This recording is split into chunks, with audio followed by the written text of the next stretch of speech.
look, she's going to cry now. How utterly pathetic.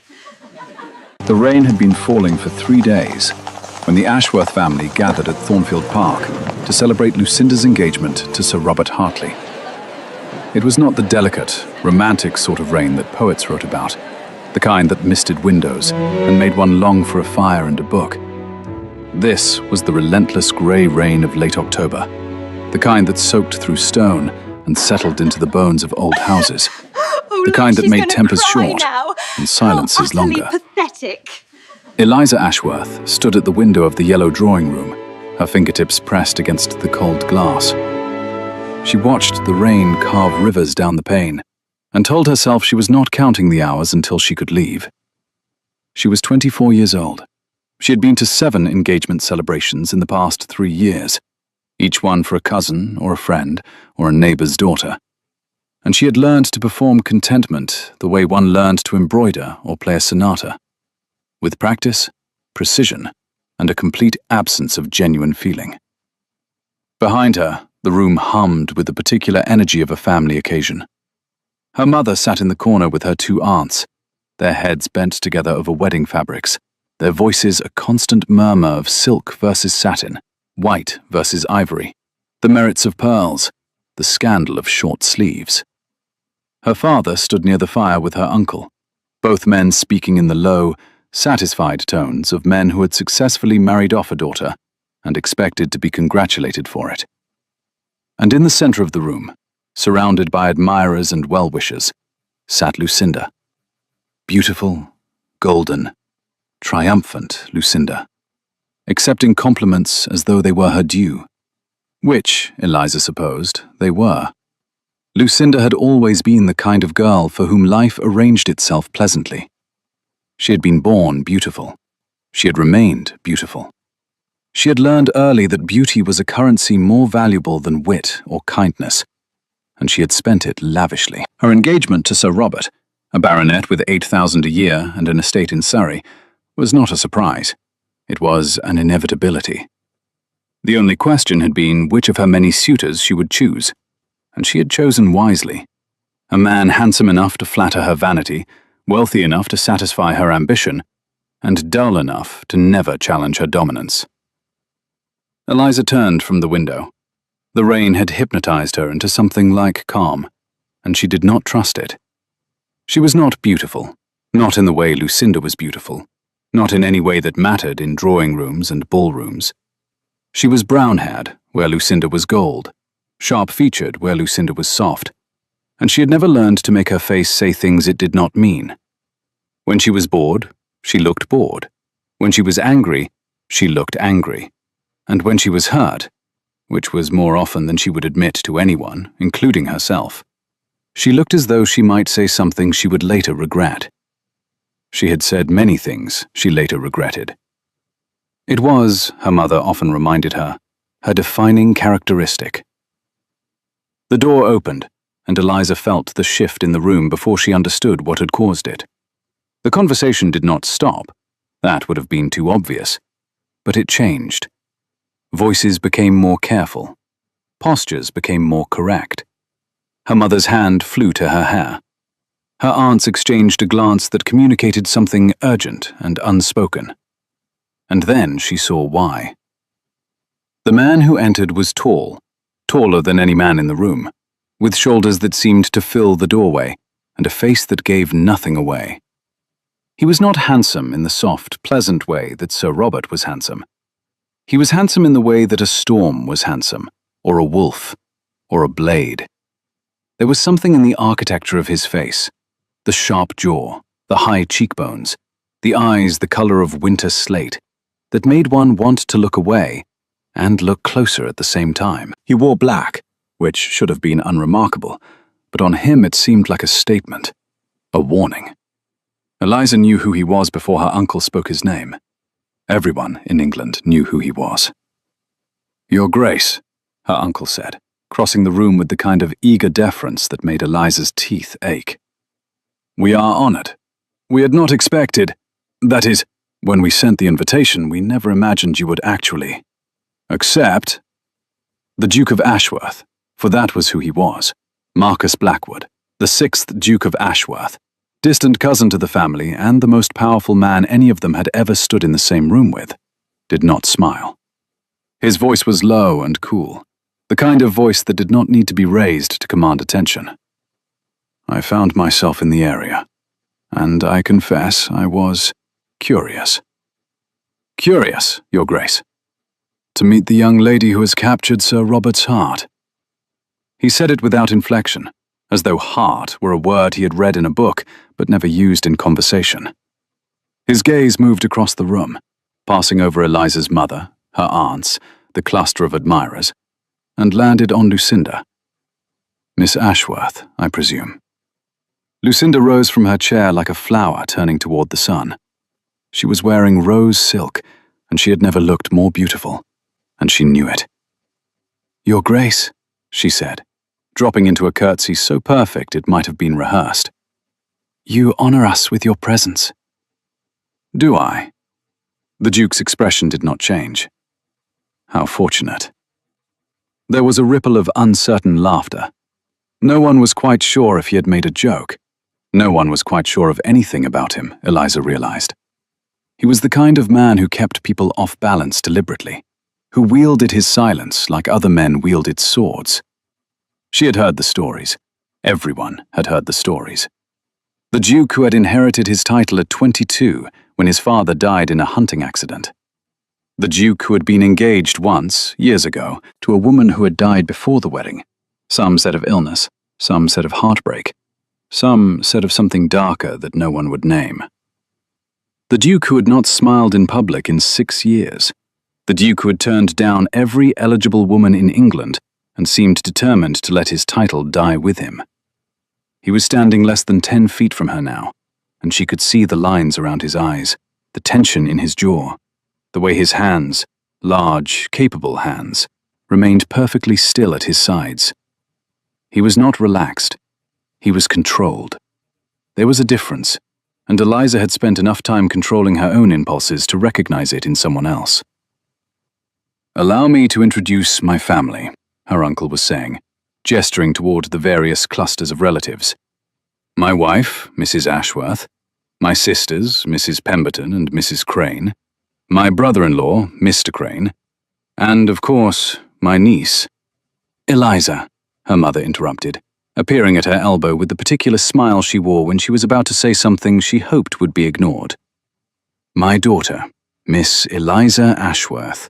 She is plain, Lucinda said, and laughed. The word hung in the air like a gunshot. Eliza felt her face go hot and then cold. She had heard worse from Lucinda, much worse, but never in company, never in front of a stranger, never with that bright, careless cruelty that made it sound like a simple observation rather than a weapon. Lucinda, her aunt murmured, but it was too soft to be a reprimand. What? Lucinda's eyes were wide, innocent. I only meant, she knows I love her dearly, don't you, Eliza? But we must be honest. She's had 3 seasons and still no match. At some point, one must accept that perhaps marriage is simply not... Not what? The Duke's voice cut through Lucinda's like ice through silk. Lucinda blinked. I beg your pardon? Not what, Miss Ashworth? Not in her future? Not in her nature? Not in her stars? He had not moved, had not raised his voice, but something in the room had shifted. The temperature had dropped. The air had changed. I find I am curious what wisdom you are about to impart about your cousin's prospects. Please, continue. Lucinda's smile faltered. I only meant... Yes, you only meant. The Duke's gaze moved, slowly and deliberately, from Lucinda to Eliza. She felt it land on her like a physical weight, like a hand pressed against her chest. Miss Ashworth. Eliza did not know if he was addressing her or Lucinda. She did not know if she was supposed to speak or curtsy or flee. The other Miss Ashworth, he clarified. And now she was certain he was looking at her, only at her. I believe we have not been properly introduced. We have not. she heard herself say. Her voice sounded strange to her own ears. Steadier than she felt, calmer than she had any right to be. "But I suspect you already knew that, Your Grace." Something flickered in his eyes. It might have been surprise. It might have been interest. It disappeared before she could name it. "I did," he said. "I wished to hear you speak for yourself. I find that people reveal a great deal in how they respond to rudeness." The room had gone silent. Eliza could feel her mother's horror radiating from 3 feet away. She could feel Lucinda's fury, coiled and ready to strike. She could feel the weight of every eye in the room, waiting to see what she would do. She lifted her chin. "And what have I revealed, Your Grace?" "That you have restraint." He paused. "And that your restraint is costing you something." She did not know how to respond to that. No one had ever seen her restraint as anything other than good breeding. No one had ever suggested it might be a sacrifice. "Perhaps," she said, "it costs less than the alternative." "Does it?" His voice was soft now, almost gentle, and somehow that was worse than the coldness. "I wonder." He turned back to the room, and the spell broke. Conversation resumed. Her mother appeared at her elbow, hissing something about manners and impressions and the importance of not antagonizing dukes. Her uncle was steering his grace toward the refreshments, talking too loudly about the weather and the roads and the excellence of the local hunting. Lucinda had recovered her smile and was laughing at something Sir Robert said, though her eyes kept darting toward Eliza with something that looked like fury and fear combined. Eliza stood very still and tried to remember how to breathe. The Duke had defended her. Or, no, that was not quite right. He had not defended her. He had simply refused to let Lucinda's cruelty pass unremarked. He had forced her to see what she had done, and he had done it so quietly, so precisely, that Lucinda had been humiliated without any words being raised against her.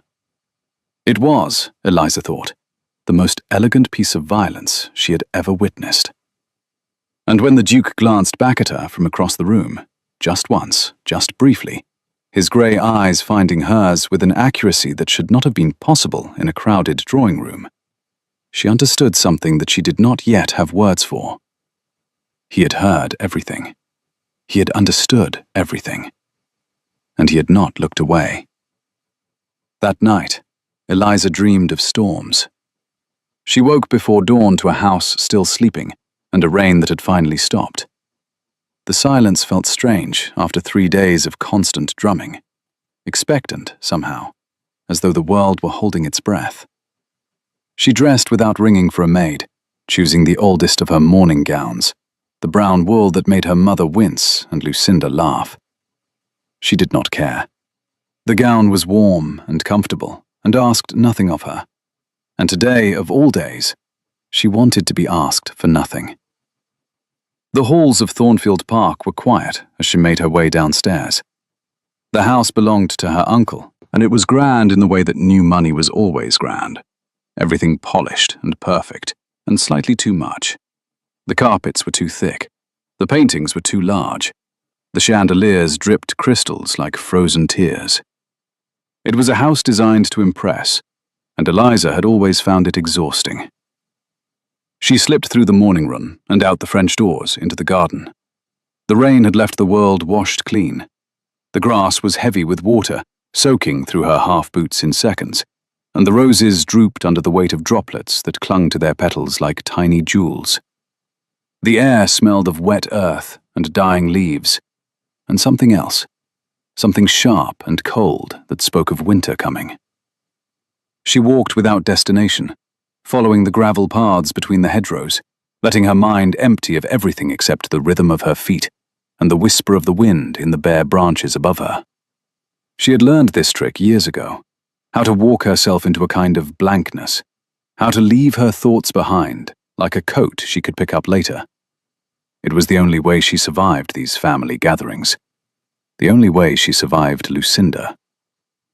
She rounded a corner and stopped. He was standing at the end of the path, near the old stone sundial, and he was watching her. The Duke of Ashworth looked different in the morning light. Less like a storm, perhaps. More like the aftermath of one. The still, grey air that follows thunder. He was not wearing a coat, only a dark waistcoat over a white shirt, and his hair was damp, as though he too had been walking in the wet garden. He looked younger than he had last night, more human, and also, somehow, more dangerous. Miss Ashworth. He did not sound surprised to see her. He did not sound anything at all. Your Grace? She considered turning back, retreating to the house, finding some excuse to avoid whatever this was. But her feet did not move. Her feet seemed to have decided without consulting her that she was staying. You are awake early? I do not sleep well in strange houses. He paused. I do not sleep well in familiar ones either. But strange ones are worse. It was more than she had expected him to say. More than she had expected him to admit. She filed it away like a card in a hand she did not yet know how to play. Nor do I, she said. I find that lying in the dark gives my mind too much room to wander. Where does it wander? The question was simple, but the way he asked it, direct, unhedged, as though he actually wanted to know the answer, made her hesitate. Nowhere useful, she said finally. Nowhere I would choose to go. He nodded, as though this made perfect sense, and turned back to the sundial. It was old, older than the house, carved from grey stone that had worn smooth with centuries of weather. The words around its face were half illegible now, but Eliza knew what they said. Tempus fugit. Time flies. I owe you an apology, the Duke said, not looking at her. Do you? For my behavior last night. I embarrassed your cousin, and by extension, I embarrassed you. That was not my intention. What was your intention? He was quiet for a moment. When he spoke again, his voice was different, lower, rougher, as though the words were being pulled from somewhere deep. I intended to make her feel 1/10 of what you must have felt hearing those words. 1/10 of what she has probably made you feel 1,000 times before. He turned his head, and his eyes met hers. Was I wrong? Eliza did not answer. She could not answer. She was too busy trying to understand how this man, this stranger, this duke, this person she had met for the first time less than 12 hours ago, could see so clearly what her own family refused to acknowledge. I have known women like your cousin, he continued, when she did not speak. I have been hurt by women like your cousin. I recognize cruelty when I see it, even when it wears a pretty face and a rose silk gown. His jaw tightened. Especially then. The woman you were engaged to, Eliza heard herself say. Was she? Yes. The word was clipped, final, a door closing. She should not press. She knew she should not press. Every rule of propriety and common sense and basic self-preservation told her to change the subject, to offer a polite condolence, to find some way to retreat to safer ground. But she had never been good at retreat. What happened to her? The silence stretched between them like a held breath. She watched his profile, the line of his jaw, the way his hands, those large, still hands, tightened at his sides. She died, he said, 3 weeks before our wedding. The doctors called it a fever. Her maid called it a broken heart. I called it. He stopped, swallowed. I called it many things. None of them fit. I'm sorry. Are you? He turned to face her fully, and there was something in his expression that she could not read, something that looked almost like hunger. You did not know her. You do not know me. Why should you be sorry? Because you are standing in a wet garden at dawn, telling a stranger about the worst thing that ever happened to you. Eliza's voice was steady, though her heart was not. and because I know what it is to carry something that heavy alone." He stared at her. She could not tell if she had offended him, or moved him, or simply confused him. His face gave nothing away. It was like trying to read the surface of a frozen lake, smooth and impenetrable, and possibly hiding something vast and dark beneath. "What do you carry, Miss Ashworth?" The question landed like a stone in still water. "The knowledge that I will never be what my family wants me to be." She had not planned to say it. She had not planned to say anything at all. But the words came out anyway, true and raw and impossible to take back. "The knowledge that I've tried so hard for so many years to be smaller, quieter, more palatable, and it has never been enough. It will never be enough. Because what they want is not a better version of me. What they want is someone else entirely." The Duke said nothing. He simply looked at her, and something in his gaze, some quality of attention, of recognition, made her feel as though she had been seen for the first time in her life. "Someone like your cousin," he said. "Yes. Someone beautiful and charming and empty. Yes. Someone who would never stand in a wet garden in a brown wool dress, speaking truth to a man she barely knows." Eliza felt something shift in her chest. "I am not sure if that is a compliment, Your Grace." "Nor am I." His voice was soft. "But I think it might be." They stood there in the silence of the grey morning, two strangers who had somehow become something else, without either of them intending it.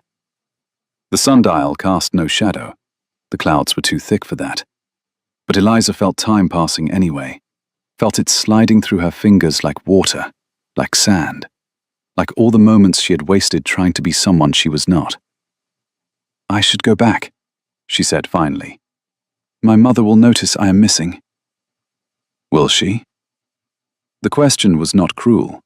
It was simply honest, and the honesty of it hurt more than any of Lucinda's barbs. "Perhaps not," Eliza admitted. "But the servants will, and they will tell her, and then there will be questions I do not wish to answer." The Duke nodded. "Questions about why you were alone in the garden with me?" "Yes." "Would it help if I told you I intend no harm?" "It would help," she said, "if I believed that you knew what you intended at all." Something changed in his face. A crack in the ice. A glimpse of the water beneath. "You are extraordinarily perceptive, Miss Ashworth." "I have had practice. When no one wishes to speak to you, you learn to watch, you learn to listen. You learn to read the things people try to hide." "And what do you read in me?" She should lie. She should deflect. She should say something clever and evasive and safe. She did none of those things. "Grief," she said. "Guilt. Anger you have held so long it has become part of you. And underneath all of it, something that looks like hope but is terrified to name itself." The Duke went very still. "You see too much." "I know." Eliza smiled, though there was no joy in it. "It is my other defining characteristic, along with speaking when I should stay silent, and staying silent when I should speak." "Which is this?" he asked. "Speaking or silence?" She considered the question, considered the man, considered the strange gravity that seemed to pull her toward him, despite every sensible thought in her head. "I do not know," she said. "I suppose we will find out." And then she turned and walked back toward the house, feeling his eyes on her the entire way. The celebration dinner that night was exactly as terrible as Eliza had expected. The table was too long, the candles too bright, the conversation too loud. Her mother had seated her at the far end, between an elderly aunt who was half deaf, and a young cousin who had not yet learned to say anything that was not about horses. It was, Eliza understood, a deliberate exile, punishment for some unnamed crime, or perhaps simply a reflection of her value in the family calculus. The Duke sat at the opposite end, near Lucinda and Sir Robert and all the people who mattered. He did not look at Eliza. He did not seem to be looking at anyone at all. He answered questions when asked, ate when food was placed before him, and maintained an expression of such perfect neutrality that Eliza found herself wondering if he had practiced it in a mirror, or if it came naturally to men who had spent 6 years building walls around themselves. "More wine, miss?" A footman appeared at her elbow. "Yes, thank you." She should not. She knew she should not. Wine made her honest, and honesty at family gatherings was a weapon she could not afford to unsheathe. But she was tired. Tired of watching Lucinda shine, tired of being invisible, tired of pretending that none of it hurt. She drank the wine and tried to listen to her cousin explain the difference between a trot and a canter. Across the table, Lucinda was laughing at something Sir Robert had said, her golden head thrown back, her white throat catching the candlelight. She was wearing pale blue tonight, the color of a winter sky, the color of innocence, and she looked like something from a painting. Something too perfect to be real. Something that would shatter if you touched it. "She is quite beautiful, isn't she?" Eliza turned. The elderly aunt, Aunt Millicent, she remembered now, was squinting at her through spectacles that were at least a decade out of fashion. "Lucinda?" Eliza managed. "Yes, she is. You don't like her." It was not a question. Eliza opened her mouth to deny it, to produce some polite fiction that would smooth over the moment, but Aunt Millicent was already shaking her head. "Don't bother lying, child. I'm too old and too deaf to care about manners. I've watched that girl since she was in pinafores. She's got a mean streak a mile wide, and she hides it behind that pretty face." The old woman leaned closer, her breath smelling of sherry. "But you know what's worse than being mean?" "What?" "Being mean to family." Aunt Millicent's eyes were sharp despite her years. "You can be cruel to strangers and the world will forgive you. Be cruel to your own blood, and it tells everyone exactly what you are." Eliza did not know what to say. She had not expected wisdom from this quarter. She had not expected anything from this dinner except survival. "You're a good girl," Aunt Millicent continued. "Difficult, mind you. Too clever for your own good, but good. Don't let them convince you otherwise." Eliza's voice caught. "Thank you." "Don't thank me. Just survive. That's what women like us do." The old woman patted her hand and turned back to her plate, and Eliza was left staring at her wine glass, trying to understand what had just happened. A burst of laughter from the other end of the table drew her attention. Lucinda was telling a story, something about a ball she had attended, a gown she had worn, an admirer she had spurned. Sir Robert was watching her with the glazed devotion of a man who had never learned to look beneath surfaces. The other guests were leaning in, smiling, charmed. All except one. The Duke was watching Lucinda too, but his expression was different. It was the expression of a man cataloguing information, filing it away, building a case. And then his eyes lifted, and he was looking at Eliza. The moment lasted only a second, a single heartbeat, a single breath. But in that second, something passed between them. An acknowledgement, a recognition, a silent message that she could not quite decipher, but understood anyway. "I see you," his gaze said. "I know what you are surrounded by. I know what you endure." She did not look away. She could not look away. And when Lucinda's voice cut through the moment like a blade, "Of course, poor Eliza could never understand the pressures of too many suitors." Eliza did not flinch. She simply held the Duke's gaze and let herself feel, for the first time in years, that she was not entirely alone. The evening ended late, after port and cards and interminable conversation, and Eliza escaped to the library the moment she could do so without drawing comment. The library at Thornfield Park was the one room she genuinely liked. It was small by the standards of the house. Her uncle was not a reading man.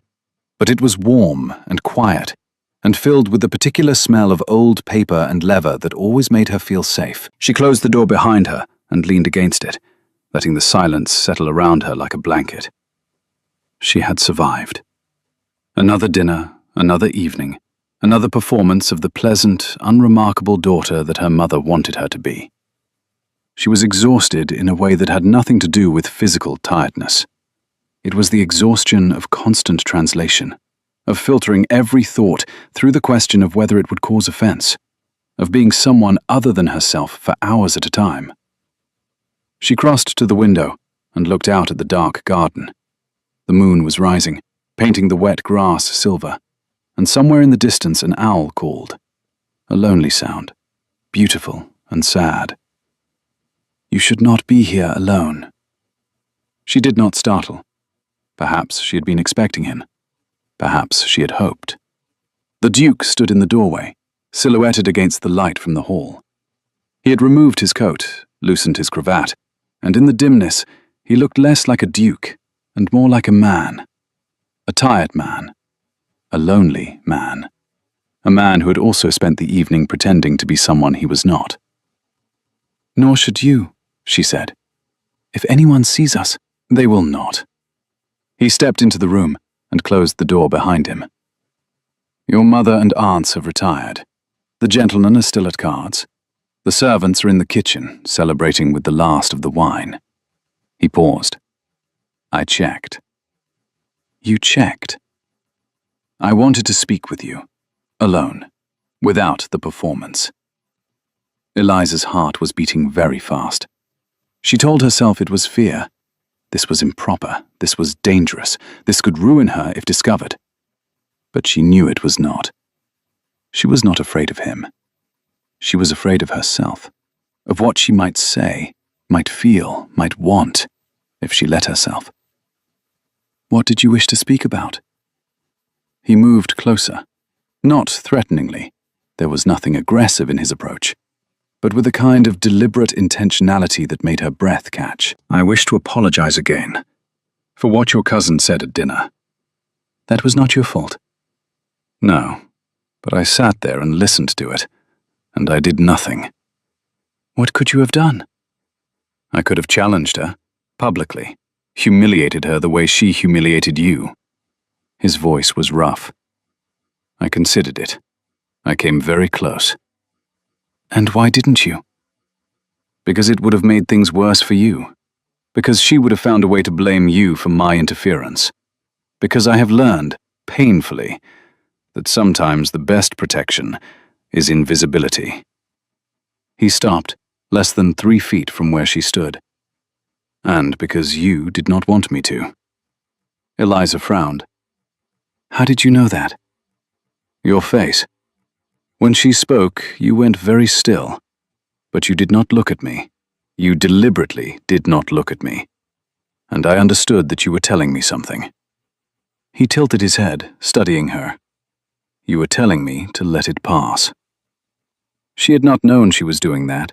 She had not known she was communicating anything at all, but now that he said it, she understood that he was right.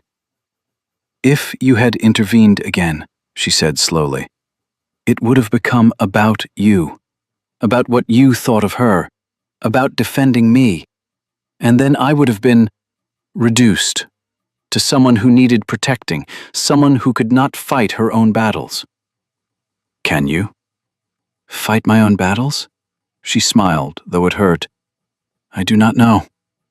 I have never been allowed to try. Every time I open my mouth to defend myself, I am told I am being difficult, ungrateful, unfeminine. And so I have learned to stay silent. And my silence is praised as virtue, and all the while the things I want to say are rotting inside me." The Duke said nothing for a long moment. When he spoke, his voice was different, softer, more raw. "My fiancée," he said. "The woman who died. Her name was Charlotte." Eliza went still. She was beautiful, charming, everything a duchess should be.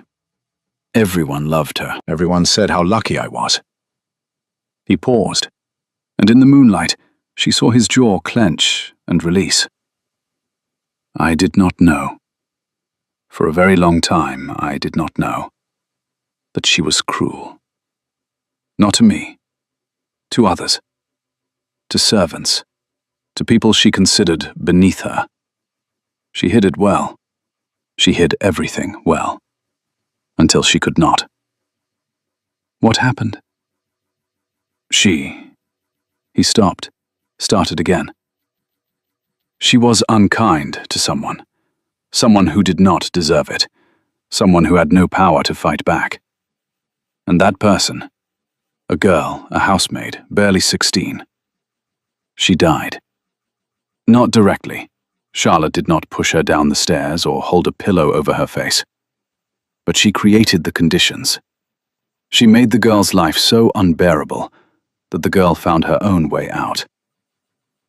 Eliza felt something cold move through her. I am so sorry. Charlotte did not see it that way. She did not see it at all. When the girl died, Charlotte was annoyed at the inconvenience, at having to find a replacement. His voice was barely audible now. And I realized that I had been in love with someone who did not exist. That the woman I thought I knew was a performance, a mask. And underneath the mask was something I could not love. Something I could barely look at. Did you end the engagement? I tried. He laughed, and it was the most terrible sound she had ever heard. Hollow, broken, full of ghosts. I tried, and she found out, and 3 weeks later she was dead. The doctors said fever. Her maid said heartbreak. I say... He stopped, breathed. I say she could not bear to be seen, to be truly seen. And so she stopped. Eliza did not know what to do. Every instinct told her to reach for him, to touch his hand, his arm, his face. But she did not know if touch would help or harm. She did not know anything except that this man had just given her a piece of himself that he probably had not given to anyone in years. You blame yourself, she said quietly. Should I not? No. The word came out firmer than she intended. No, you should not. She made her choices. She lived the way she lived, and she died the way she died. And none of that is your fault. I should have seen sooner. I should have known. How? How could you have known? You said yourself she hid it. Eliza took a step closer, closing the distance between them until she could see the shine of tears he was refusing to shed. You loved who you thought she was.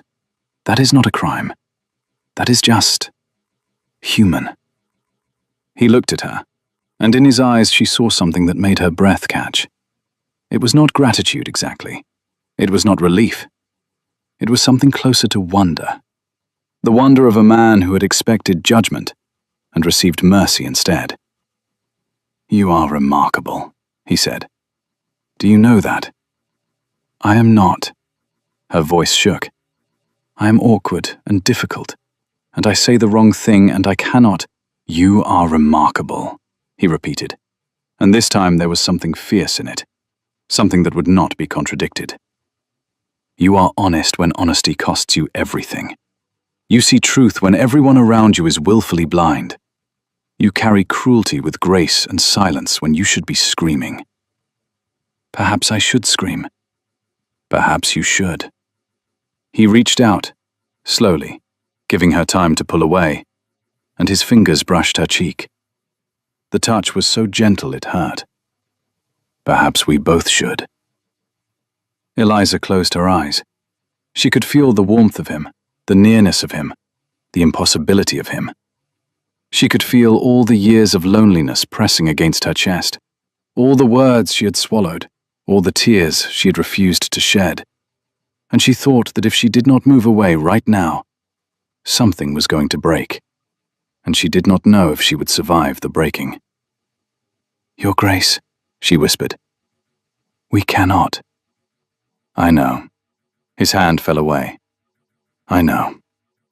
But he did not step back, and neither did she.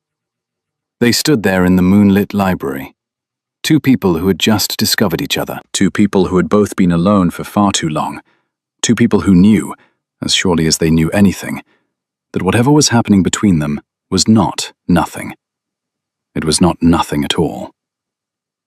The next 3 days passed in a fever of looks and silences, and conversations that said everything and nothing. They never spoke alone again. There was no opportunity, no safe moment when they could risk being seen. But they did not need words to communicate. A glance across the breakfast table, a brush of hands when passing in the hall, a moment in the garden when Eliza stooped to pick up a fallen book and looked up to find him watching her, with an expression that made her forget her own name. Lucinda noticed. She did not say anything. Not directly. Not yet. But Eliza could see the calculation in her cousin's eyes, the way she tracked the Duke's attention like a hunter tracking prey. Lucinda was not accustomed to being upstaged. She was not accustomed to losing. "You are playing a dangerous game, cousin." Lucinda cornered her in the morning room on the third day, when the other women had stepped out for a turn in the garden. "The Duke is not for you." "I am not playing anything." Eliza kept her voice calm, though her heart was racing. "I barely know the man." "You barely know him, and yet he looks at you as though you are the only person in the room." Lucinda's voice was silky, dangerous. "It is pathetic, really, embarrassing, the way you must throw yourself at any man who shows you the slightest attention." "I have thrown myself at no one." "Haven't you?" Lucinda stepped closer, and for a moment, Eliza saw the cruelty beneath the beautiful face, saw the cold, calculating thing that lived behind those innocent blue eyes. "You forget, cousin. I know what you are. I know you are desperate. I know you are invisible. And I know that the Duke, whatever game he is playing, will never choose someone like you over someone like me." Eliza felt the words land like blows. She felt them burrow into the soft places inside her, the places she had spent years trying to protect. She felt her eyes sting with tears she would not shed. And then she heard a voice from the doorway. "I beg to differ." Lucinda spun around. Her face went white. The Duke of Ashworth stood in the doorway, his expression unreadable, his eyes fixed on Eliza's cousin with a coldness that made the room feel like winter. "Your Grace," Lucinda stammered. "I did not see." "No." He stepped into the room. "You never do. You never see the harm you cause, the pain you inflict, the wounds you leave behind. You never see because you do not care to look." You were only what? Speaking truth, offering guidance, helping your poor, unfortunate cousin understand her place. His voice was quiet, but there was steel beneath it. "I heard what you said, every word, and I find I have something to say in return." Lucinda's mouth opened, closed. She looked like a fish gasping for air. "Miss Eliza Ashworth," the Duke said, not looking away from Lucinda, "is worth 10 of you, 100 of you. She has more grace in her silence than you have in all your performances. She has more courage in her restraint than you have in all your cruelty. And if she would have me—" He stopped. Eliza could not breathe. She could not think. She could not do anything except stand there and stare at the man who had just dismantled her cousin's cruelty and was now turning toward her with something in his eyes that looked like hope and terror combined. "If she would have me," he said again, and this time his voice was softer, meant only for her. "I would spend the rest of my life proving that she is exactly what I want, exactly who I want.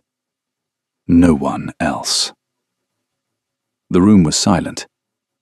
Lucinda made a small, strangled sound and fled. Eliza did not watch her go. She could not look away from the Duke's face. "You should not have done that," she whispered. "I should have done it sooner." He took a step toward her. "I should have said it the first night. The moment I heard her laugh at you, I should have. She will never forgive you. She will tell everyone." "Let her." Another step. "Let her tell the world that the Duke of Ashworth heard her cruelty and called it what it was. Let her tell them that I defended you. Let her tell them that I am in love with you." Eliza's heart stopped. "You... what?" "I love you." The words fell from him like stones, like confessions, like prayers. "I have loved you since you stood in that garden and told me the truth about myself. I have loved you since you looked at me without fear and without expectation and without wanting anything from me except honesty. I have loved you, Eliza Ashworth, and I do not know how to stop, and I do not want to try." She was crying now. She could feel the tears on her cheeks, warm and salt, and impossible to stop. "I am not what you need," she said. "I am difficult and awkward, and I say the wrong things. You say the right things, the true things, the things everyone else is too cowardly to say. I will embarrass you. You could never embarrass me. I am not beautiful.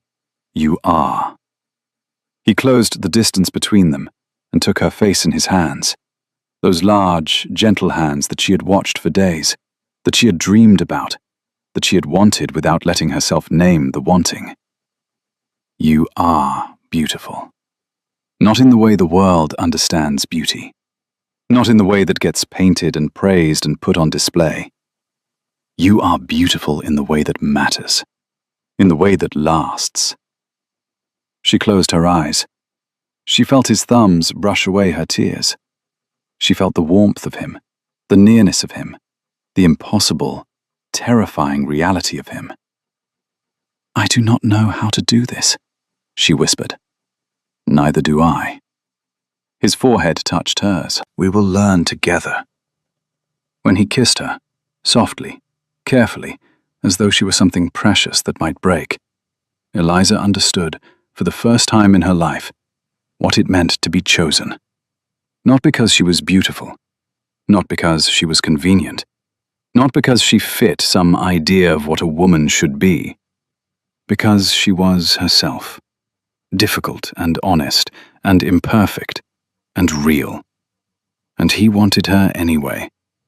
He wanted her because.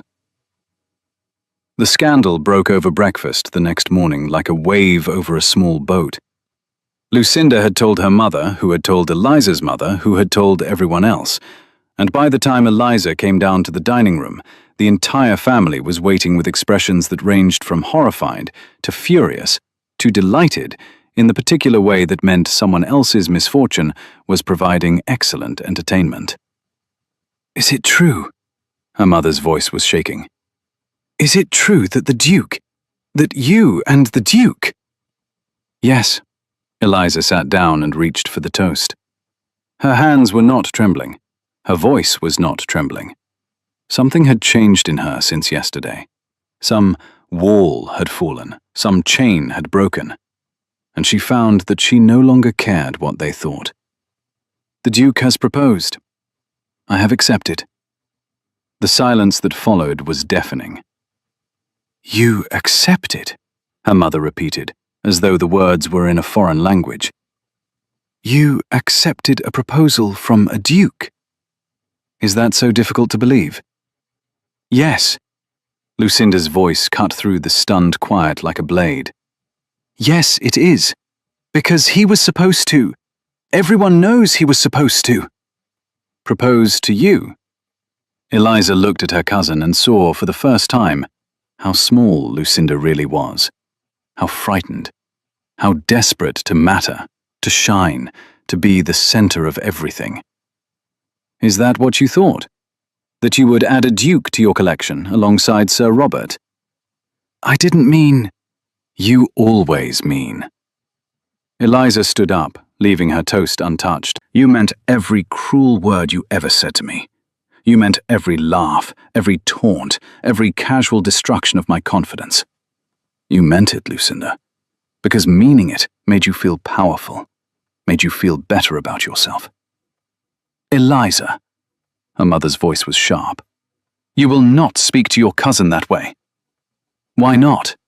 Eliza turned to face her mother. Because it is rude, because it makes people uncomfortable, because good girls stay silent and let themselves be eaten alive, piece by piece, until there is nothing left. Because it is not done. Then perhaps it should be. Eliza felt something expand in her chest. Something that had been compressed for years, for decades. Something that had been waiting for permission to breathe. Perhaps we should speak about the cruelty we endure. Perhaps we should name it. Perhaps we should stop pretending that silence is the same as strength. She walked out of the dining room without looking back. She found the Duke in the garden, standing by the old sundial, waiting for her as though he had known she would come. They know, she said. I assumed they would. They are not pleased. I assumed that as well. She stopped beside him and looked at the sundial, at the worn words around its face. Tempus fugit. Time flies. My mother thinks I have ruined myself, she said. My cousin thinks I have stolen something that belonged to her. My aunt thinks I have acted above my station. And what do you think? Eliza considered the question. Considered the sun breaking through the clouds for the first time in days, painting the garden in gold and green. Considered the warmth of the man beside her, the steadiness of his presence, the knowledge that whatever came next, she would not face it alone. I think, she said slowly, that I have spent my entire life trying to be small enough to fit into the space they made for me. And I think I am done. I think I would rather be too much than not enough. The Duke took her hand. His fingers wove through hers, warm and strong. You are not too much, he said. You are exactly the right amount. It is the space that was wrong. She turned to look at him, this man who had seen her, truly seen her, from the very first moment.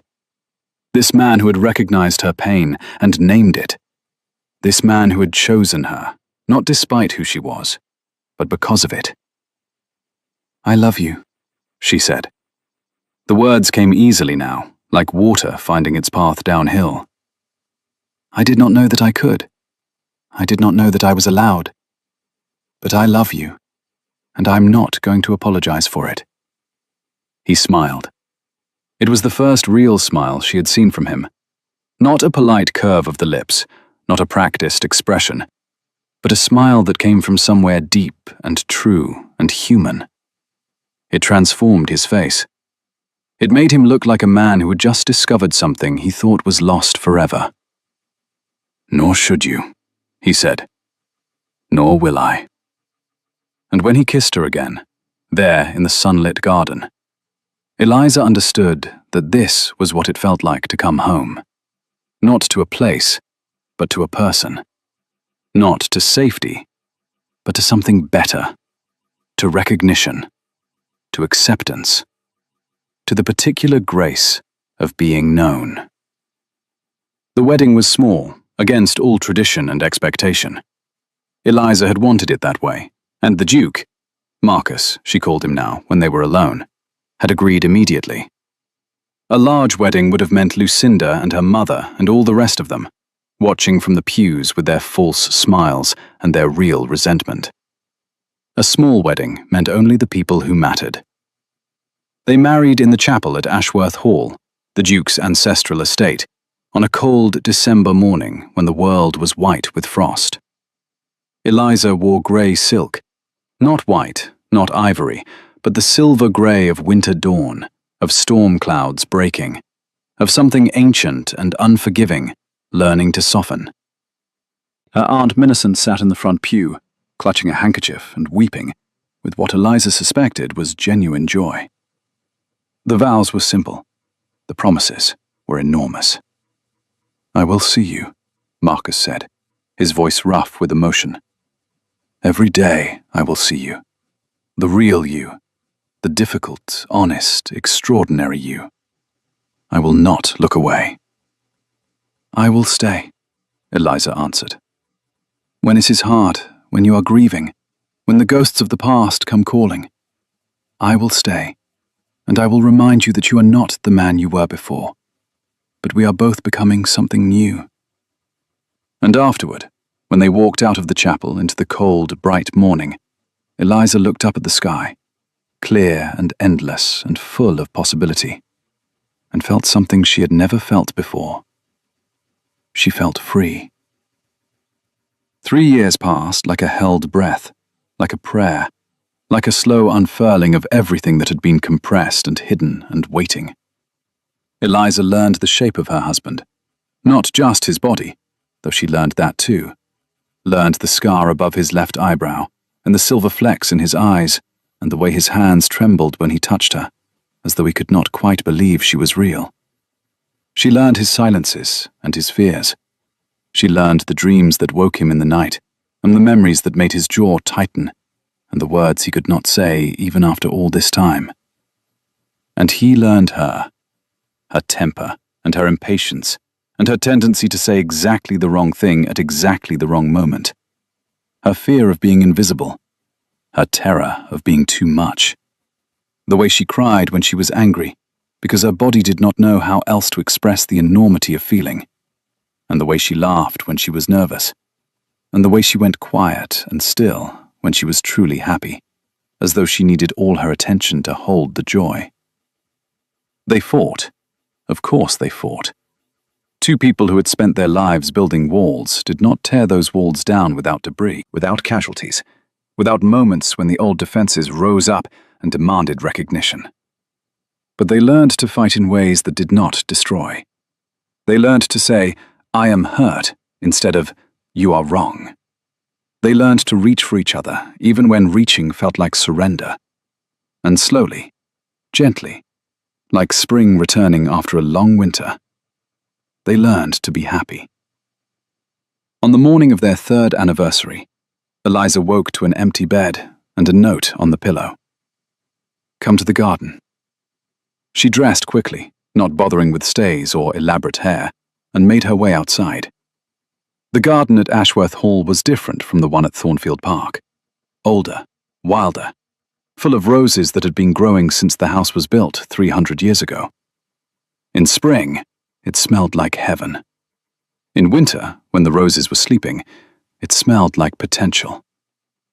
Marcus was standing by the fountain at the garden's center. He was holding something, a small bundle wrapped in a blanket, and when Eliza got closer, she saw his face, and her heart stopped. He was crying. "What is it?" She rushed toward him. "What's wrong?" "Nothing is wrong." His voice was choked with something that was not grief. "Nothing is wrong, Eliza. Everything is. Look." He turned the bundle so she could see. A baby. A tiny, perfect, sleeping baby, with dark hair and a rosebud mouth, and the smallest hands Eliza had ever seen. "I don't understand," she whispered. "The vicar's wife, her sister.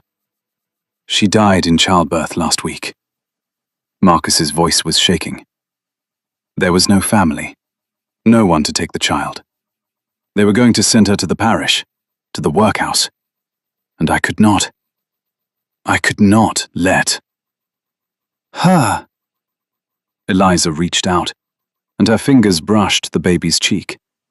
So soft, so impossibly soft. "It's a girl." A girl. Marcus looked at her, and in his eyes she saw everything.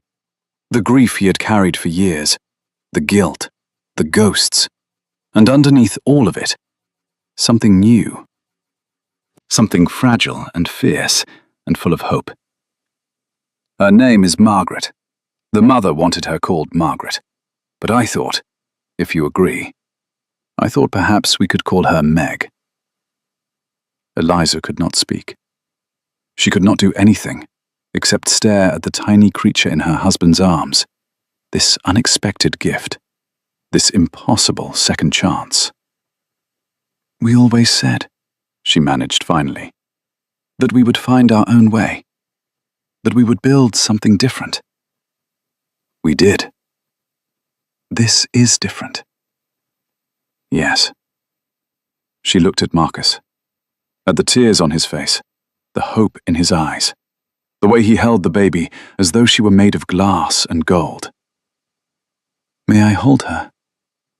He placed the child in her arms, and Eliza felt the weight of her, so small, so light, so utterly dependent on the kindness of strangers who were about to become her parents. She looked down at the sleeping face, at the tiny fingers curled against the blanket, and she understood something that she had been trying to understand her whole life.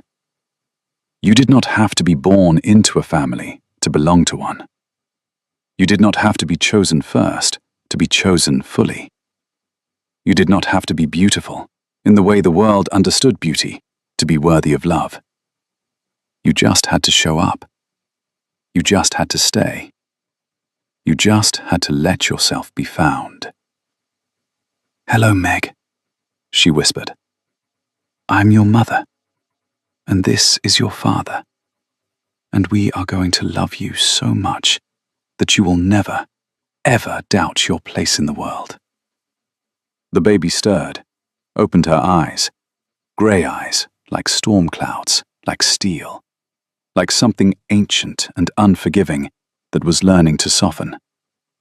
And for a moment, Eliza could have sworn she smiled. 10 years later, on a spring morning when the roses were in full bloom, Eliza sat on the terrace at Ashworth Hall and watched her family. Meg was 9 now, tall and serious, and possessed of an intellect that startled her tutors and delighted her parents. She sat cross-legged on the lawn, reading a book that was probably too advanced for her and would probably give her nightmares, and refusing to come inside despite the grass stains on her dress. Her brother Thomas, born 2 years after Meg's arrival in a labour that nearly killed Eliza and would have killed a lesser woman, was 7 and loud and in love with horses and entirely incapable of sitting still for more than 30 seconds at a time. He was currently chasing the gardener's cat through the rose bushes, shouting something about pirates. And the twins, Eleanor and James, 4 years old and terrible in the way that all 4-year-olds are terrible, were attempting to build a castle out of stones near the fountain, with mixed results and much shrieking. Marcus emerged from the house and came to stand beside her. His hair was grey at the temples now, and there were lines around his eyes that had not been there when they married. But his hands were still steady, and his gaze was still sure, and when he looked at her, she still felt seen. The Thornfields are arriving this afternoon, he said. Your mother sent word. Eliza sighed. All of them. All of them. Including Lucinda. Including Lucinda. Eliza looked out at her children, her extraordinary, chaotic, impossible children, and felt a wave of something that was not quite satisfaction and not quite triumph, but somewhere in between. Lucinda had married Sir Robert as planned. The marriage had lasted 3 years before he left her for a widow in Bath, with better conversation and fewer complaints. Lucinda had returned to her mother's house, bitter and beautiful, and unable to understand what had gone wrong. She visited Ashworth Hall once a year at Christmas, and spent the entire time making comments about Eliza's unfashionable gowns and undisciplined children. Eliza had learned, over the years, to find this amusing rather than painful. Shall I tell them we have a prior engagement? Marcus asked. No. Eliza reached for his hand. No, let them come. Let them see. See what? What they missed. She smiled up at him, this man who had found her when she was lost, who had chosen her when she was certain she was unchosen, who had built this life with her brick by brick and year by year, until it was something solid and real and theirs. What they could never understand. Marcus lifted her hand to his lips and kissed her fingers. And what is that? That this. She gestured at the garden, the children, the house that had become a home, the life they had built from ruins and hope and sheer stubborn refusal to give up. This is what matters, not titles or beauty or the opinions of people who never took the time to see you clearly. Just this. Just us. Just love. Thomas came running toward them, covered in dirt and leaves and joy, and flung himself into Marcus's arms with the absolute confidence of a child who has never doubted his welcome. Papa, the cat bit me. Did you deserve it? Only a little.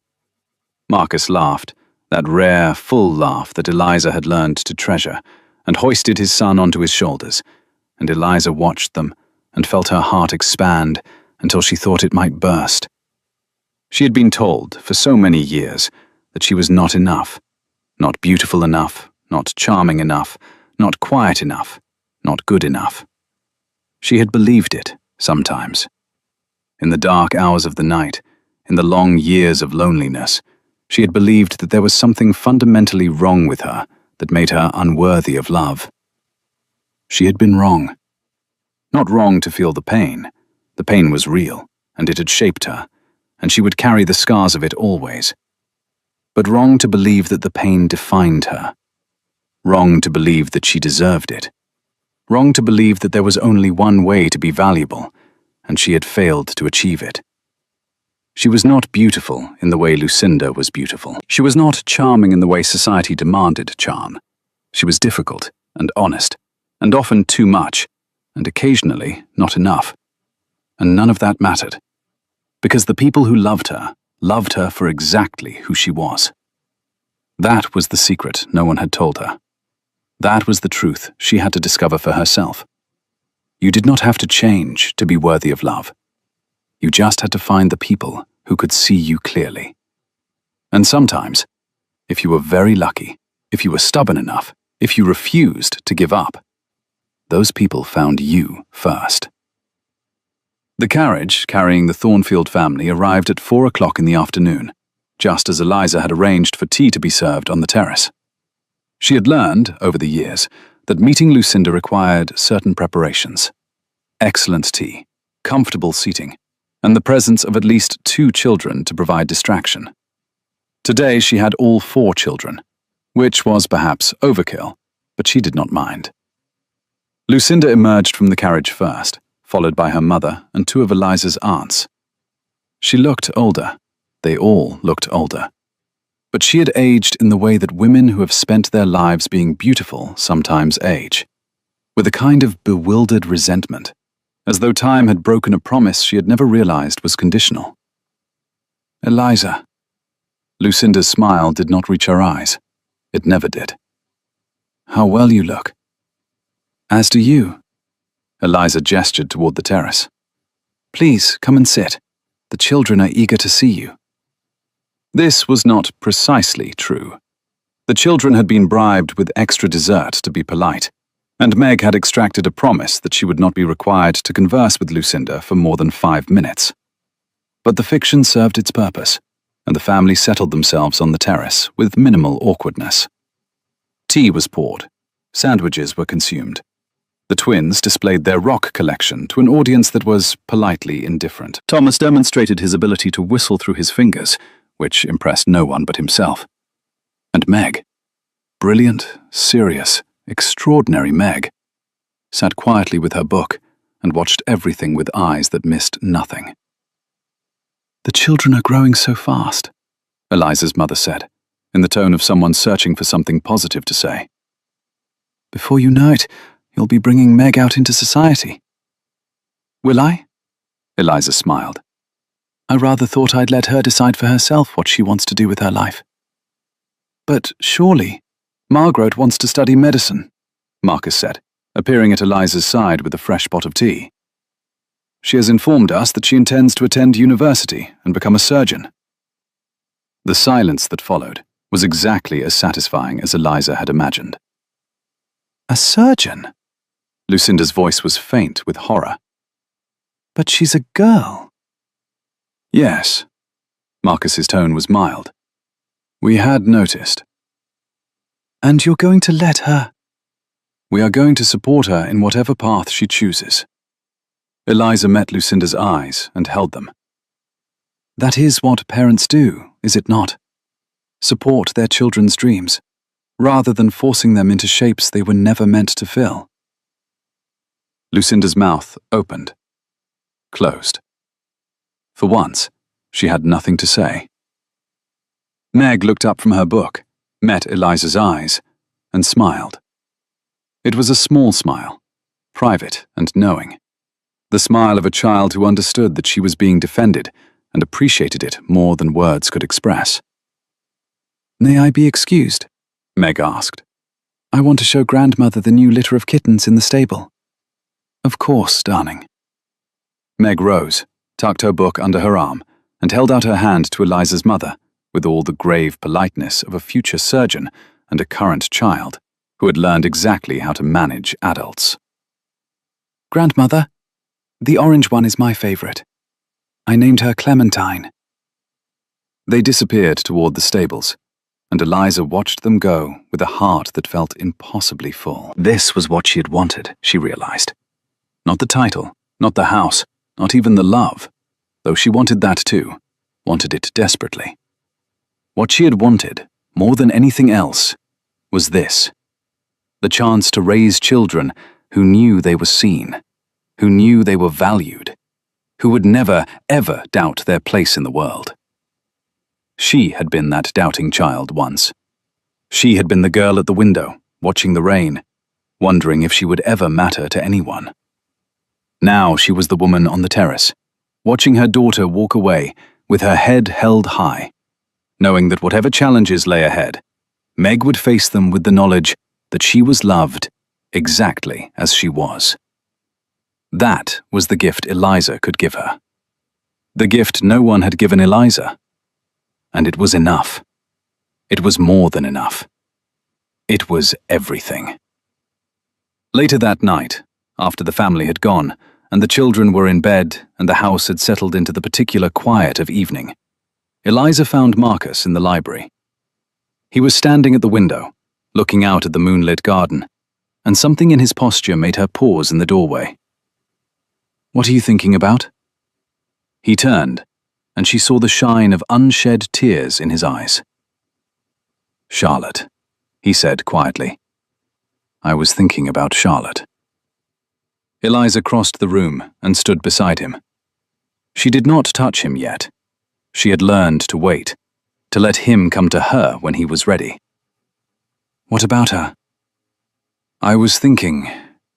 He paused, swallowed, tried again.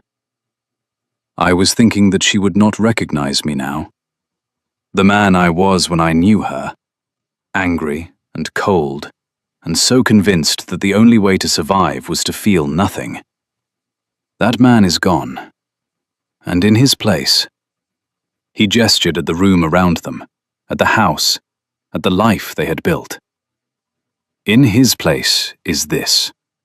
This person who can laugh at his children's jokes, and cry at his wife's kindness, and feel everything, all the time, without fear.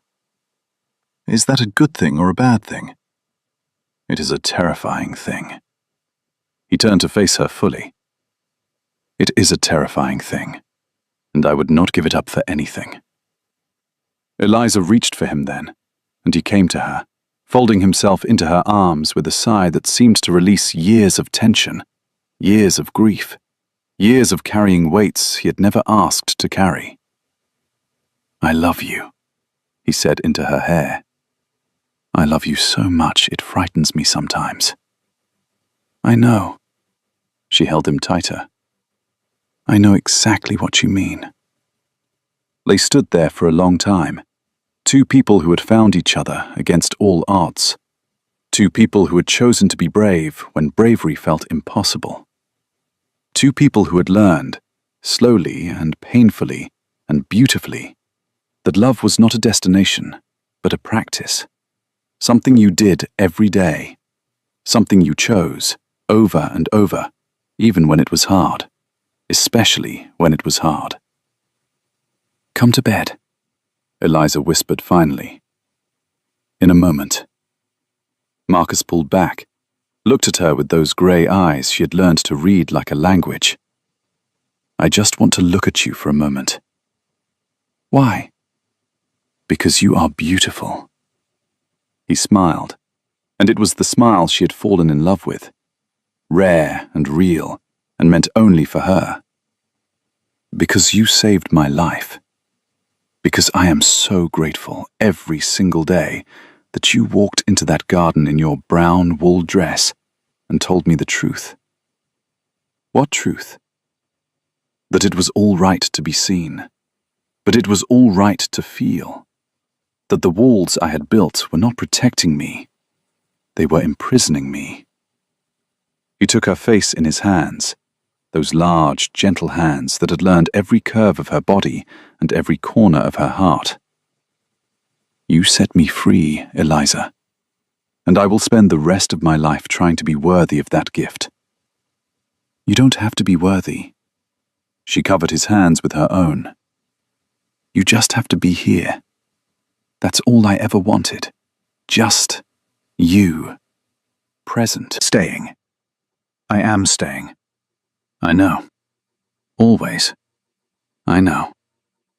And when he kissed her, softly, tenderly, with all the love he had spent 6 years learning how to feel again, Eliza understood, finally and completely, what happiness meant. It did not mean the absence of pain. It did not mean that everything was perfect. It did not mean that the ghosts of the past had disappeared, or that the challenges of the future would not come. It meant that whatever came, they would face it together, that they would choose each other over and over, even when choosing was hard, that they would build something real and lasting and true, not out of perfection, but out of persistence. Love was not a feeling, it was a decision. And they had decided. We chose, we stayed, we were bound. Not by obligation, not by expectation, not by the narrow definitions of what a family should be. Bound by something deeper, something that could not be named, but only lived. In the garden, the roses continued to bloom. In the house, the children continued to grow. And in the library, 2 people who had once believed they would be alone forever held each other in the moonlight and knew, with a certainty that required no proof, that they had found their way home. This is where the story ends, not with a wedding, though there was one, not with a kiss, though there were many, but here, in the quiet of an ordinary evening, in the arms of someone who sees you whole. That is the only ending that matters. That is the ending that lasts.